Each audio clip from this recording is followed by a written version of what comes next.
Yo, what's up guys? My name is Drop. Welcome to or welcome back to the channel. Today, a lot of people want to know the best OBS recording settings, or at least what I use for OBS. So I'm just going to be telling you guys what I use in the best OBS settings. Let's get right into it. First thing I do is, of course, I put on dark mode. And then what you do is you go to output, recording.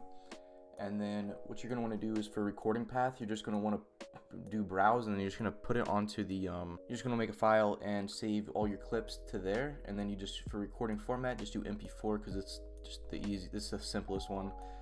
Audio track, you're just going to want to have one audio track. Encoder, I use 264, but if you have an NVIDIA GTX graphics card that's like a higher end, you can actually record with that, so you don't have to use your CPU. But X264 is your CPU, so if you have a better CPU and not as good graphics card, you just stick to X264. For rescale output, you're just going to leave that unmarked because that's something you will get to later.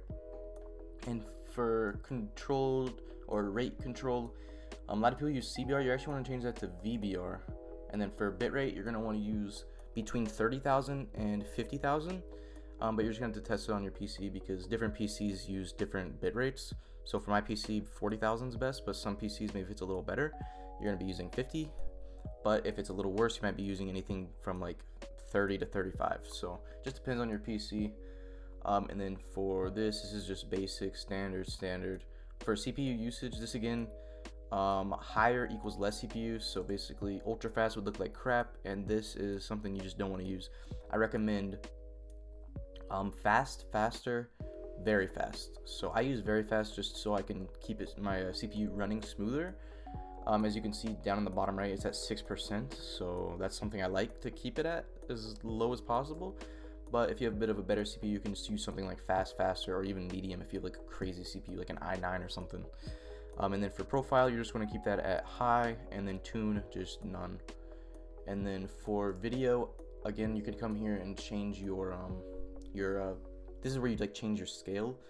So I use 1080p. Of course, if you want to use 720p, you just do 1280 by 720. But 1080p is 1920 by 1080. And downscale filter, you're going to use filter. You're going to use lane Xos. I don't speak gibberish, but I think that's what it says. And then common FPS, I just use 60 FPS. Again, you may want to use something like 120, but it's completely up to you. Actually, I don't think you can use 120. I think you can only do 60. I think you can use between 30 and 60, so you can just choose whatever you want there. And then for advanced, you're going to want to change this. This is the only thing you're going to change here. For color space, 709, and color range full. And then this is pretty much, I think those are default, so you don't have to change anything right there. But just a rundown, if you want to screenshot it, I'm just going to leave this here, leave this here, leave that here. If you just want to screenshot that, if you want to use my settings. And this is what I found to be the best settings for OBS Studio.